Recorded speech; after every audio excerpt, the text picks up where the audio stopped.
It's day 7 of the main event, and you are on the breakdown of the poker guys. Welcome. None of those things are really true. What I just said, it's like the famous statue at Harvard, which is the 3 lies, where it's a statue of John Harvard, and it's not a statue, it's not John Harvard, and you're not actually on the planet Earth. Similarly, it is not day 7 of the main event. It's past that. We already know who won the main event. It was a while ago now. Jonathan Tomoyo won. So it can't be day 7. But the hand we are going to break down today on the breakdown, don't worry, Grant, I did get it in there. Today on the breakdown is a hand from the main event, day 7, involving Kristen Foxen, known crusher person, and another guy, not a known crusher person, but who makes a possibly crusher known type of play, perhaps. This hand, so wild, so hard to comprehend, it was texted to me. Someone texted it to me. That never happens. That's the kind of world we're living in right now. It's anarchy out there, people. Anarchy on the breakdown with Grant Dennison and Jonathan Levy.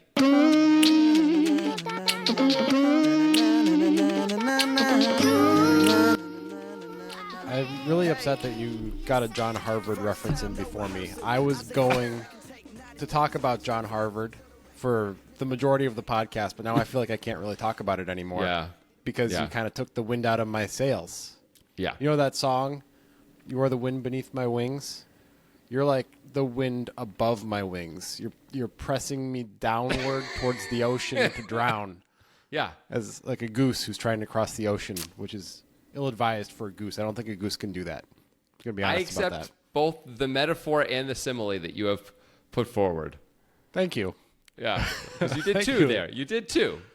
First you did the wind above, and then you're a goose flying above. Both of them I accept and certify as quality. Which one was presented as a metaphor and which one is a simile? Because I don't really remember as I was doing it. Well, you said, I am the wind above your wings. That's a metaphor. Okay. But then you said, you are like a goose flying over an ocean, hence a simile. Is that bad use of language to have a metaphor and a simile within the same story? Or is that okay? Is that commonly accepted by somebody like John Harvard? It can be okay, but the way you did it, no one would like. In the real world. Here it's great. Okay. Here it's great. But in the real world, where people interact with each other and experience each other, in the social world, where people are, talk to each other and things like that, it will not go over out there, like outside. Yeah, exactly. Where the scary people are who say mean things to me. Yeah, like you can get away with this stuff to your 3.5-year-old right now. She will still accept this because she's too dumb to know. But she's going to figure it out. She's a smart girl. Well, she's going to figure it out. But she doesn't have that information yet. Last time I said Jim Harvard to her, and she called me out on it. So actually she started to... That's pretty good. She's like, it's obviously John Harvard, you idiot.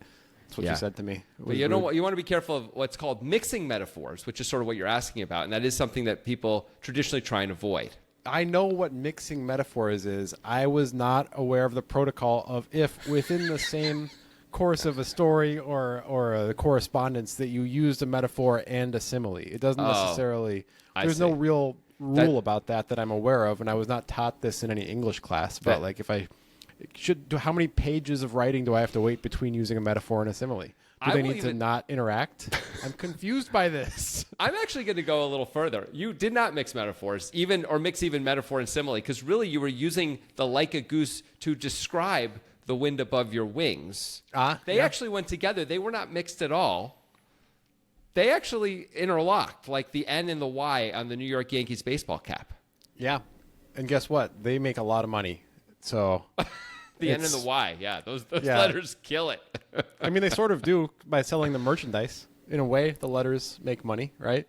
I mean, do the letters make money? So the letters are wealthy? Is that what you're saying? No, but the letters make money for people. Do they not? Now we've moved on to the letters. Now that's what we're doing. This is a poker podcast, believe it or not. All right, let's talk about poker. This is going to be about the one and only Kristen Foxen, who has been crushing it for 5 to 8 years, something like that. Yeah, something like that. And this was suggested by friend of the podcast, Jackie Burkhart. And known professional poker player. Yes. She has a job. Known successful poker player. Yeah, but she has a job. She's I won't say. I was about to say what she was. I almost doxed her. Almost Yeah. docks Jackie's job. Well, That she would was be really she was bad. almost Tim Waltz. I'll just say that she was pretty close to that spot. Nice. She was almost Yeah. the vice presidential candidate. So yeah, Jackie texted this to you because she found it so shocking. Right. So That is basically what happened. Yeah, she said, I have a suggestion for the breakdown. I think it's fascinating. I think it looks bad at first, but I think, and then I won't say what she says, but we then had a long exchange back and forth about it, which I'm sure I'll share some of as we go through if it's relevant, which it probably will be because this is a weird ass hand, even for the likes of us on the breakdown. This is a weird one. yeah, I mean, I have no initial thought on it yet. It just like on its surface, like Jackie said in the text to you, it's like, oh, I don't really understand why that happened. Right. So maybe we can figure it out. But the person who did the I don't understand why that happened is not Kristen Foxen. It's her opponent who, as of the time of this hand, had about 200K in Hendon and was not like a big deal player. No. Yeah. So His name we'll is Tomas Schwartzberg, we think, right? We're not exactly sure to pronounce that name. There's a lot of tough letters in there. SZWARCBERG. And we are reading the text of the WSOP.com recap of the hand, so we don't have any announcer to guide us as to how to say that name. So we're going to go with Tomas. All right. That's fine. Yeah. Damn it, that's fine. And we think it's day 7. Yeah, it so is. we're deep in the main event. Big money on the line. Kristen Foxen, one of the few remaining players, along with some of the other known final table crushers who made it this year, who is not going to be caring about the money jumps at this point, even though they're pretty large. It's going to be 250K big blind, we're pretty sure, because she opens to 500K. Oh, yeah. So we're just going to go ahead and assume it's 250. She has, we don't know how many chips. Let's take a look. We do a little math here. She has 11 million chips to start the hand at the 250K 44 blinds level. And she has Jack of clubs, Jack of diamonds. She opens to 250K from middle position, according to WSOP.com, which could be a lot of positions. WSOP.com. It's 2024. You should probably tell us what the actual position is, but it's fine. Tomas defended his big blind with ace of spades, 8 of hearts. He started the hand with, let's take a quick look here, 15 million, it appears. So 36 blinds? Yep. And No. well, no, more than that. Right. It's 60 blinds. 60 blinds. Yeah, 60 Come blinds. on. Come on, Grant. 36 and 60 are numbers that people often confuse. It's kind of like a metaphor and a simile It's at like the same time. Goose flying over Yeah.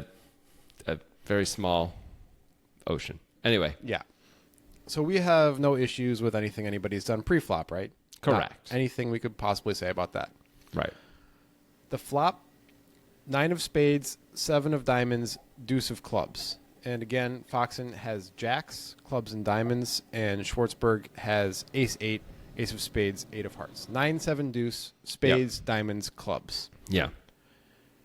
This one is going to be a video, by the way, for those of you who sometimes struggle to follow the action. If you want to have like a bit of a deeper dive and really follow along, we do put a video out of this. It should be on Spotify if you're watching that, or on YouTube. But to be and clear, it's not a deeper dive. It's the same dive, Mr. Yes, Metaphor. I'm screwing up yet another metaphor. It's the same dive. It's just dive I guess with I skipped graphics. over It's a dive key with part of my graphics. thought process there, which is that I understand that many people would only listen to this podcast or many podcasts while they were also doing something else, in which case they're probably not watching it and seeing the visuals on the screen. Right. But if you are watching it, you get to see what the flop is and what the people have and all that stuff at all times. So you don't ever have to wonder, hey, what did Grant say about the thing? Yeah, again? we know 'Cause that I happens. I'm one of the 80% of listeners who doesn't remember, and I'm not blaming the listeners. It's a difficult format to follow sometimes. It is. Which is and yet, why we put it on the screen. 10 years later, we're still doing it. Well, it's also an excellent format to do, and it is fun. So whatever. So 9-7 deuce. Yeah. Tomas checks. Foxen bets 450K. We can discuss sizing, but it's like she probably knows the right sizing, so let's just assume that's right. You know, I'm Okay. I guess I pulled a bit of a Nick Schulman there, and I apologize. But she goes 450 into a pot of like 1.25 million, maybe 1.5 million. which seems normal and fine on a kind of dry board like this. Yeah, Do you absolutely. think smaller is more your style here? No, I don't actually. This is a board that favors the big blind more than it favors us, right? So I'm down for. I don't want to go smaller than this. I actually thought she could bet even a little more, but as you said, she's Kristen Foxen. I'm sure this is like the solver approved amount, you know. But my inclination would be to go even a little bigger. And I don't know what the solver says about the ace-8 here, but it might say call, it might say raise. I don't know, but I know what my inclination would be as Tomas, which would just be to get the fuck out of the way. Yeah. Because it's Kristen Foxen, and I don't have a flush backdoor. I just have a backdoor straight that's going to be super obvious if it comes in. So I don't really see a ton of value in trying to like hero one of the best players in the world on multiple streets or anything. So I think I just want to give up here. I mean, the only reason to stick around, besides the fact that the board is a little bit better for our range, is better for our range than it is for hers. Although not amazing for our range either. I don't really agree with that. I mean, we make more one pair hands on this flop than she does, right? She's got more of, she has like ace queen. We don't really have ace queen much, if at all. Maybe we have a little. I think at these stack depths, we're flatting ace queen out of the big blind pretty frequently, and I also think she has like way more overpairs than us, which is not great. Of course she does, but I'm not talking about that. I'm talking about on the board itself. Like we have more sevens, we have deuces, we have more nines. Like we have more of those things, right? Like well, at least a little bit. The deuces, we definitely have more suited deuces than she does. Well, yeah, she's gonna have a fair amount of nines. I guess all of her sevens and nines are gonna be suited. Yeah, and we just have aren't necessarily. We have more, and we have all combos of 9-7 that exist, which isn't a huge amount. That's 9 instead of her she has 2 combos of 9-7. Yeah, it's the board is at least okay for us. The other reason though to stick around is we have one actual backdoor draw, and we also have the backdoor bluff draw, meaning we have the ace of spades and there's a spade on board. So if it goes spade. We can rep. We have the nut blocker, and we have a good bluffing opportunity. Is this really what you want to do right now in the main event against Kristen Foxen? I think I would be folding on this board most of the time. I don't think I'd be calling. Like calling feels like the worst of the 3 options to me anyway. Like I'd probably just fold. But if I was going to continue, I'd probably raise and be like, I have 9-7, I have deuce, whatever. Yeah. Like fold ace jack now, please. Fold king jack now. What are you going to do? I like raising better than calling for sure. Like all of these fancy plans don't sound like a great idea to me. And I think you just laid out an argument for this being pretty low in our distribution with all of the different one pair hands that we can have that are superior to this hand. Yeah, and like we also have a bunch of draws sometimes, but not today. Yeah. Like a hand like jack 10. Not too bad here, right? We got overs, we got a gutter. That's a hand that's got all this equity and all these good things could happen. Not as much equity as we would think against Kristen's actual hand since she has jacks, but still, we have things that we can, good things can happen. Like what's the best thing that happens on the turn for us in terms of actually helping our hand is hitting an ace. And how good are we ever going to feel if we only hit an ace on the turn and she goes bet, turn river? Like we're going to hate our life and it's going to be questionable at best to call down, Like maybe we can call down sometimes, but geez, like, I don't know, man. Doesn't sound great. So Tomas calls the 450, and maybe it's a solver approved call, but maybe. I really don't like it. I really would just fold. I also feel like in the main event, now we're down to like 30 players. So it's not like early on in the main event where you can be like, I should avoid playing pots with the really, really good player at my table whenever I can. Sometimes you can't help it, but whenever I can, and just try and play against the really bad players mostly and not do anything marginal against the good players. Like just stay out of that. Like why do marginal things against people who are going to make great decisions? Now with, this many players left, it's harder to avoid the really, really good players. Like most of the table is probably really good. Kristen Foxen, though, may be one of the 3 best players left in the tournament, maybe one of the 2 best players left in the tournament, maybe the best player left in the tournament. Yeah. In terms of the live play, like Azdet is probably the best technical player. Lena. Yeah. Lena 3000, Lena 300, whatever. Something. But, yeah. Lena. But But not knowing the number shows that you are not a real poker I know. guy. I If you know. don't know the number in his name. There's like 20% of the audience who was like, I can't listen anymore. Unsubscribe, motherfuckers. Yeah, You should do it. get out I of here. agree. I agree. I don't care what his fucking number in his name is. Go Now to you hell. know this. We do not follow that stuff very closely. Yeah. It's true. That is not where we get our juice from. Anyway, but she, with all her live experience, she may actually be literally the toughest player left, and the person I'd least be inclined to make extra double fancy plays. That doesn't mean to say I wouldn't try and bluff her. Or I wouldn't, use the right combos in my hand with blockers and such to like make a big play on her at some point. Of course I would. But to like stretch to make a play, she doesn't feel like the person to do it against. Right. Even if this is a solver approved play, it's like way along the margins. Oh my anyway. God. So let's just not do it. And are Anyway, we good he enough? does. Let me just one more thing. Are we good enough to make the solver approved play on the turn and river also, now that we're in this part of the game tree? Because if not, making the solver approved play right now doesn't really help. It's just going to cost us money. I've heard you make that argument on this podcast before, and it's always a good argument, and something that's actually instructive for people trying to learn through solvers is like, just because you now know what to do with like 70% of your range on the flop, and you know exactly what the solver says to do.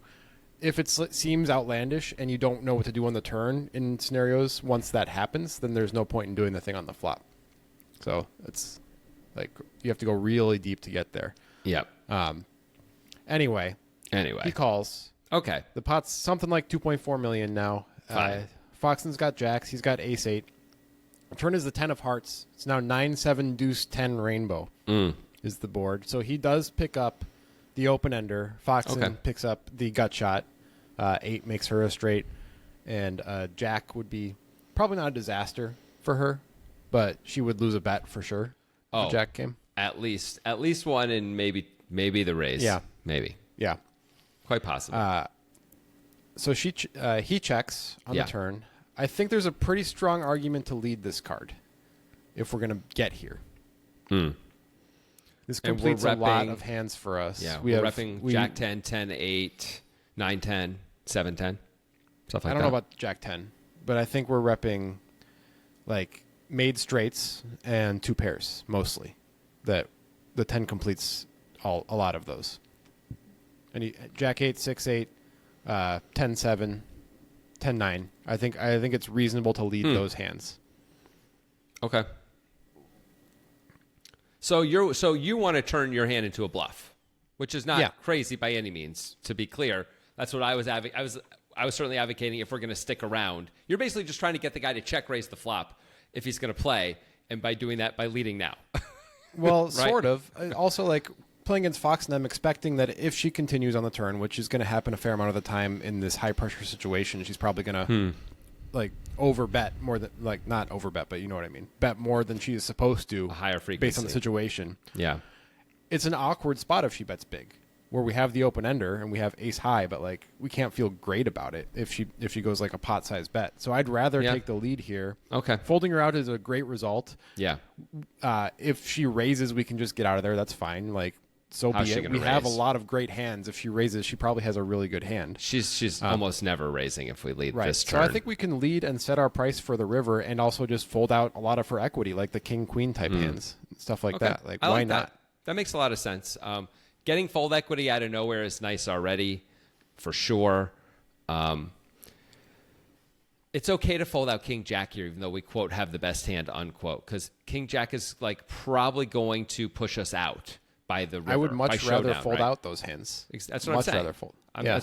Yeah. So how much do you want to bet? How much? So in the pot, there's something like what, 2 point something million? 2.4. I don't think we're ever folding out King Jack. By the way, it's a double gutter with 2 overs. Oh, you're right. King Jack's a bad example. We can fold out King Queen though with just a single gutter with 2 overs. We can probably get rid of that hand for the right size. If we bet enough, Ace Jack might just find a fold too. Yeah. If we bet enough. Yeah. And we're of course getting rid of the ace kings and ace queens and like pocket fives type hands, which is great to clean up all that equity. Yep.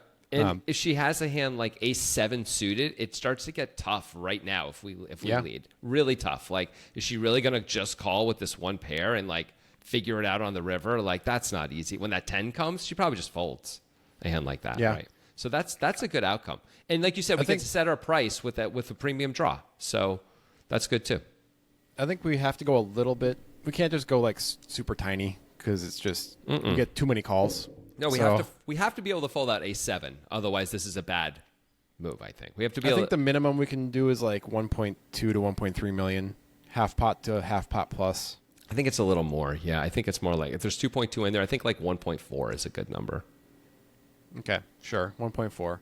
But I strongly prefer that play now that we're here versus checking and trying to figure out like large sizing from an elite pro. Yeah, and with like his awkward draw hand that once completed we never get paid unless somehow it's a miracle. You know. Yeah. Yeah. I agree. I agree. This is one of the things that a bad call on the flop sometimes puts you in this weird spot of, oh, now I have a draw, but I'm out of flow in the board. And not in this case necessarily, but often the board now is still favoring my opponent. So I have to check. I don't have to, but I check because it's like, it makes sense to. And then they bet big, and now you're like, now what? And sometimes I've done it before back in the old days where I call the flop and then fold the turn even when like my equity gets better because it's not good enough with the price I'm getting and only one card to come. It's still not good enough. So it's like, what was I even doing? How did I get there? You know, it's like, well, I'm just in a glass box of sadness. Well, it's good to have plans, but it's also good to be able to adjust them if it doesn't seem like it's going to work out the way that you wanted it to. Sometimes it goes check on the turn too, right? When we do that, in fairness. But anyway, Tomas checks. He doesn't do any of this stuff that we just decided we want him to do. She should have some checks here, right? The board is pretty good for us. She should have some checks.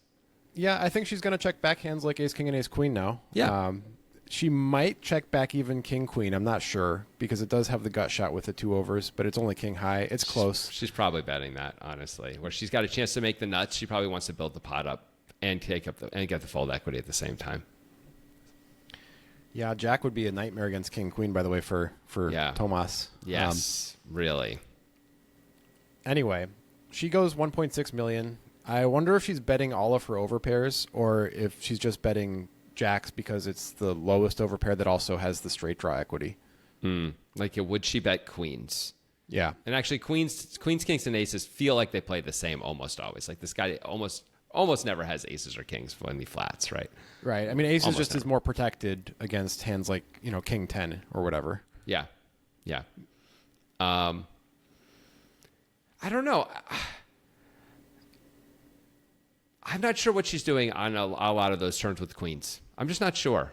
I could see her deciding to like charge him for it, basically, rather than let him just get there. And also maybe she, depending on the player, a lot of the times, if they check raise you in the main event on the turn, they probably have it. You know what I mean? Like you can bet fold very comfortably on the turn against a large group of, even with 35 left. Like there's a few people, Kristen Foxen being one of them, you cannot, maybe. Right? So we have to make different kinds of plans. But against almost everyone, with this guy's Hendon, now maybe he's a cash game crusher. I don't know. But my first guess would be he's probably going to tell us where he's at. So I can bet and then figure out if he just calls, I can decide if I want to bet the river or not. If he check raises, I can fold. I sort of like that. Actually, I like betting ourselves here for that reason. Yeah. Well, she does. She goes 1.6 into something like 2.4. Okay.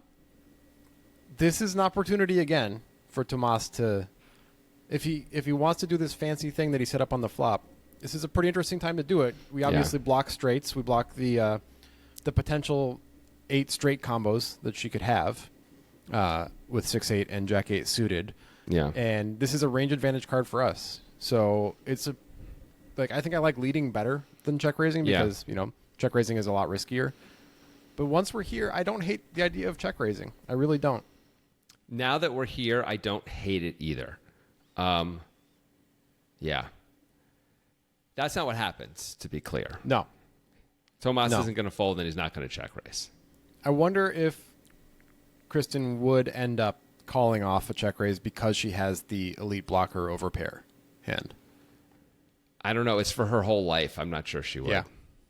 I would guess she would. She just doesn't just have 10-9 and 10-7 and too much 6-8. She just has too much stuff. Like, who cares if I block Jack-8? Like, that's not enough. In the main event with 30 left, like, come on. Like, unless this guy's super bluffy, like, just fold.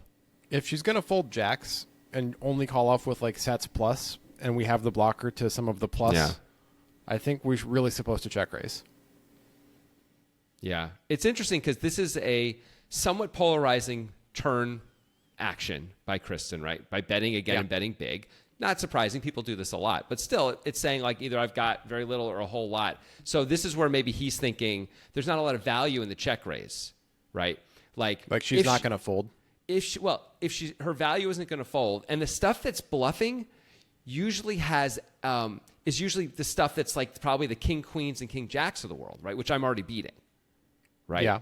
So now I can start to see at least where you might be sitting there and thinking like, well, maybe I can call. Sometimes I get there, but sometimes I just have the best hand because if it's a polarized spot, he may also not think she's necessarily betting like over pairs only here, right? Yeah.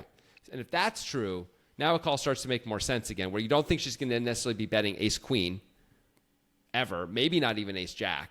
I'm not sure if she's betting ace jack, maybe,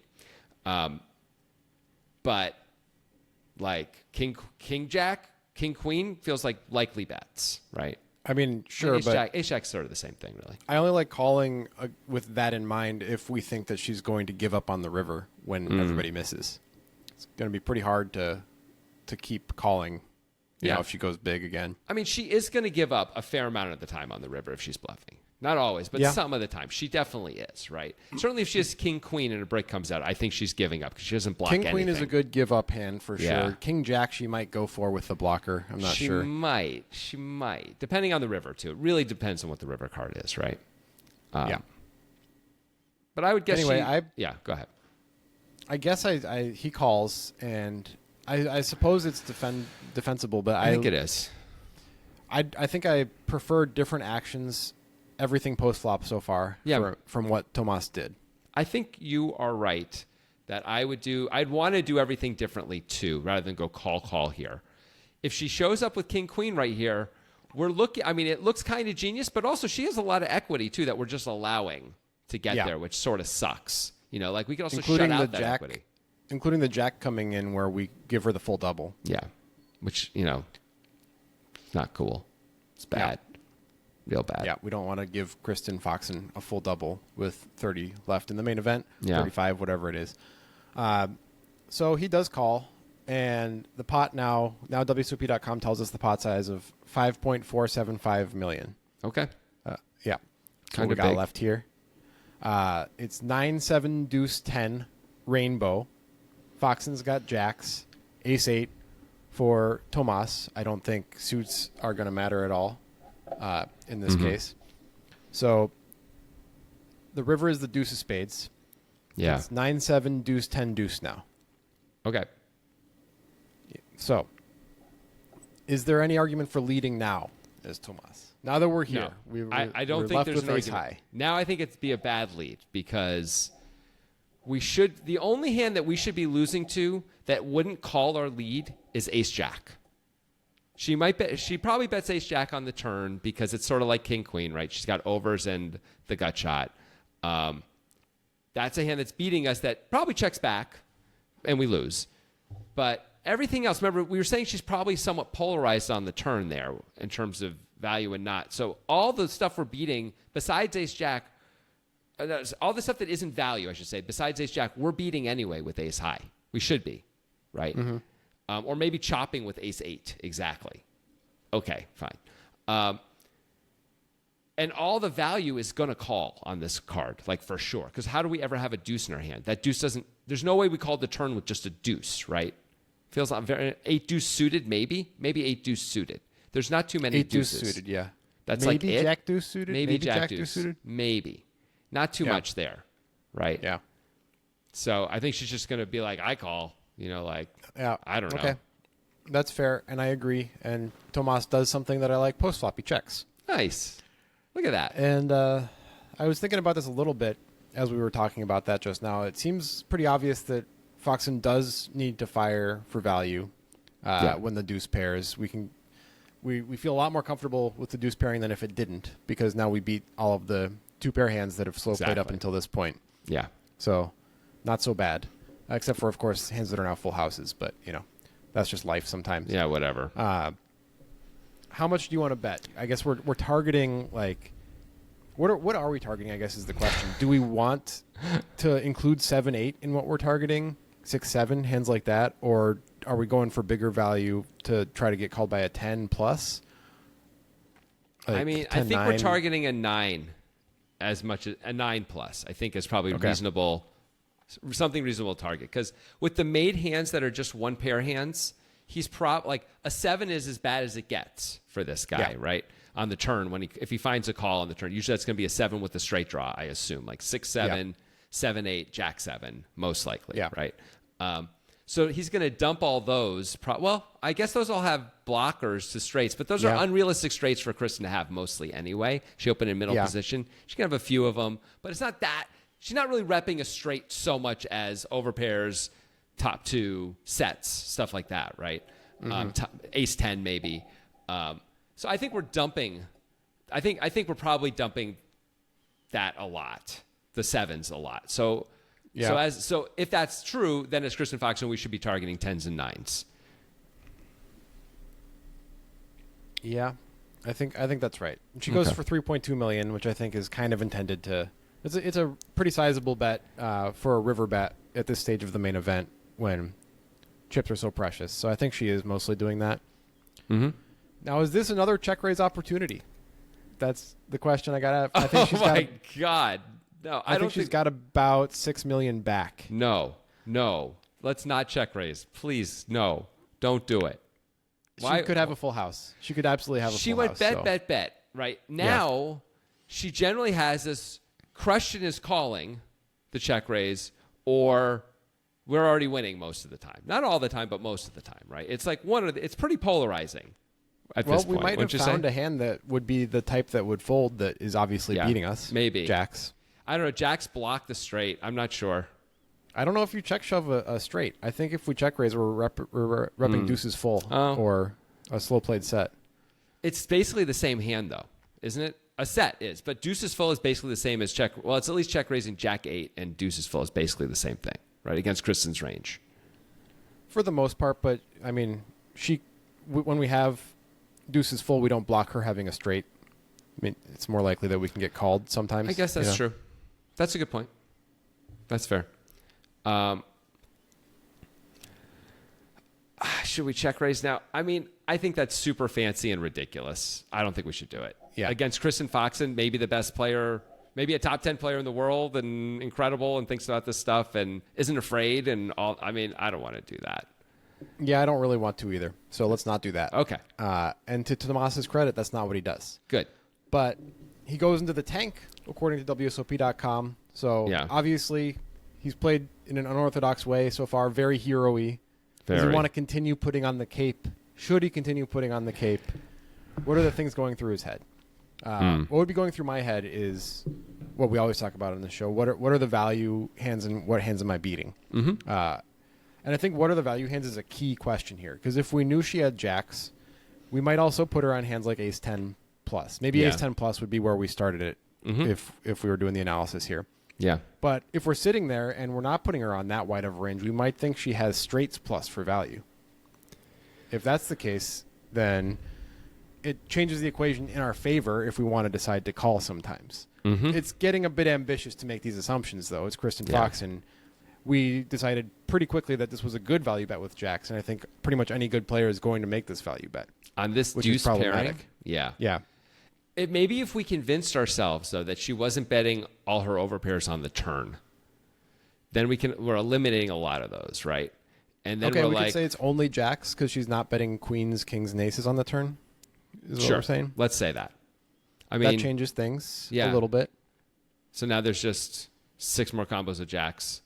But that's it. Besides that, it's straights, and I don't even know what else it really is. It's straights and full houses. What are the bluffs that we're beating? Because if she's deciding to turn, like, for some reason, like pocket fours into a bluff, we lose. That's problematic. King Queen, we already said she's going to give up on the river with King Queen. It's a bad hand to. We don't know that. We're assuming that. Let's not say for sure she's going to give up on the river. Okay, I'm not saying it for sure, but it feels like a pretty good give up, right? We don't block anything we want to block. Right, but King Jack is a good one. Queen Jack is a good one. Maybe Ace Jack, although Ace Jack's beating us, so that's not good actually. Yeah. And if King Jack feels like it has to bluff, Ace Jack probably also feel like it has to bluff, right? Right. So that's a problem because there's the same amount of combos of actually there's less combos of ace jack because we have an ace, but like because there's all the value still. Besides king jack and queen jack, you are right. Pocket fours is a problem. If she's just sitting there like this guy's afraid, I'm just going to push him off his like, you know, queen 10 here, jack 10, whatever. I'm just going to get him to fold it because it's the main event and there's 30 left and the money's coming big and I'm not afraid. And she bets pocket fours. I don't know that she would really do that because she probably wants to have certain blockers in her hands. But she also is like, you know, maybe getting live reads on people and all that kind of stuff. Of course she is. And so she may be, if she thinks you're weak, she may also like, you know what, I'm just going to, who cares about blockers? I'm going to take a swing here, right? Like, I think I can get this guy to fold like 80% of the time. This is the right play. I'm always going to do the right play. I'm Kristen fucking Foxen, you know? So, yeah, that's a real problem. What if she turns like 8-7 suited into a bluff? Yeah. Like that would just be a just in case, like a just in case bluff. Oh, such a disaster. Such a crazy disaster to get called, for you to call. She's like, you're good. And then then you're not. Oh, that's like the worst of all. The worst thing that could ever happen, Grant. Yeah. And like, beyond all of that, we clearly have a lot of hands that are better than this that we can call with. I know we block the straights. That's not such a huge deal anymore because there's so much more value that she can have. And if we go back to including all over pairs, then we're just like praying that she includes king queen in her bluffs, has queen jack, king jack, and king jack, queen jack, and king queen, and has all of those combos as bluffs, and like somehow doesn't have enough value to make up for it. But I think she does. If we did a little math there, I think she probably does. I guess maybe she can have king 8 suited. Also, there's another one. Yeah, there's 3 combos of that. That's another bluff thing. There's not much, man. There's not a lot. I think we gotta fold this one. Yeah, that's what it feels like to me. I think we probably should have folded on the flop, and then we probably, I guess, calling the turn was fine. And now that we're here, there's probably just too much value. And she's good enough. And this is the thing. There are a lot of players in the main event who absolutely would check back jacks here on the river. They would have bet jacks on the turn, and they're checking it back on the river because they just think like, you know what, the pot's big enough. I don't want to get myself in a weird spot where I get check raised and not know what to do. Blah blah blah. What if she's slow playing kings? You know, whatever. You know. From Kristen Foxen's point of view, right? But she's not going to do that. She's Kristen Foxen. She goes for thin value, and that's why she's so good. She's willing to do that and be wrong sometimes. Yep. Yeah, I mean, we could do the actual math on the combos. I don't know if we need to do that. I don't think we do. I think it's clear that if she's got jacks, she really might have aces, kings, and queens also. She might have all of them. If she has those things, she probably almost certainly has ace 10. She obviously has 10, 10, 9, 9, 7, 7. Sometimes she does have jack 8 suited and 8, 6 suited, right? Maybe not jack 8 suited, but 8, 6 suited probably, at least sometimes, right? At least a little bit of that. She also maybe can have, no, she can't really have any deuces. There's no deuces for her, at least, except quads. I don't think so. She could have quad deuces. Yeah. That's it. But that's a lot of value right there. We don't have to count it up. That's a lot. Well, if she has literally every combo of king, queen, king, jack, and queen, jack also, then we might get there. The problem is ace jack. We'd have to include ace jack then if we included all those. 1,000,000%. And if we're including, and we have to be, I guess we're sure she's never betting ace queen or ace king on the turn. So maybe it's kind of close. It might be kind of close. But it's really fancy. And so probably. This whole hand was played super fancy. Super fancy. So he calls. He calls and is wrong and loses. And it's like, oh, you have jacks? That makes me extra sad. I really wish you had a full house instead. I would feel a little bit better about that. Right, exactly. It's like ace 10 just bet. Ace 9 just bet. You know, it's what it feels like. So, I think this is like, I wonder if this guy got this far because he just was super stubborn against the good players and just like picked off 1,000,000 bluffs because they just bluff a lot in the main event because people are so tight normally. And he's like, I'm not going to be tight. I'm going to be the other thing.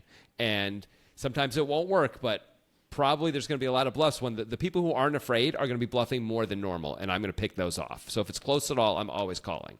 And that's mostly worked for him. And, you know, he got really far, but it didn't work this time. I wonder if that's just part of it.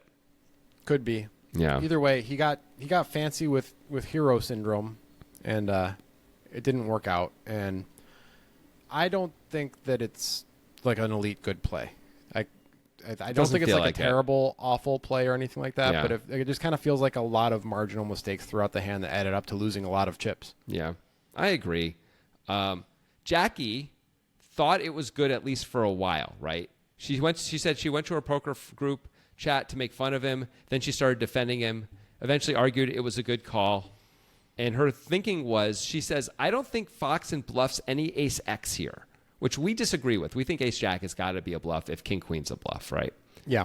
That those are effectively the same hand, and you have a better blocker. So, well, she might not be bluffing either of them, which then doesn't really help us anyway. Good point. Well, Jackie says she could win a showdown with the ace highs, and she knows she will triple all the queen jack, king queen.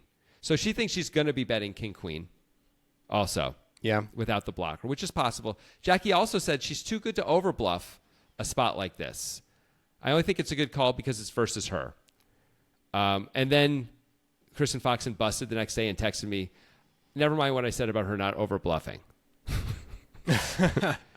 But then she thinks she can turn, if Foxen's able to turn showdownable hands into bluffs, which she did a few different times on day 8, she said maybe that makes this not as good a call. And this goes back to, like you were saying, pocket fours, 8-7. Like, there's some hands there that we just decide she won't have, but we don't know. Yeah. Yeah. Yeah. 8-9, by the way. Yeah. 8-9. Yeah. She probably just checks back 8-9 with a 9 in her hand, right? She's probably not fluffing that, probably. It's probably just good enough to check, but yeah. Anyway, Tomas ends up getting 30th in the main for 300K. I mean, it's pretty good. It's pretty strong. Yeah. Pretty good. Where did Foxen end up? Where was her final position? I'm going to say 14th, 13th, something like that. All right. It was pretty good. And she went out, of course, on the crazy, incredible hand. The cool hand. Where she did the thing. Yeah, where she did the thing, which we already did. Yeah. Yeah, we did that. Go check it out if you haven't.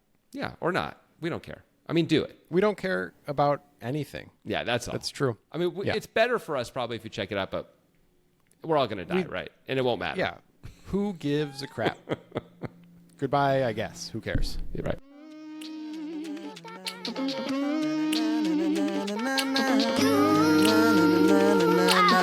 Hey.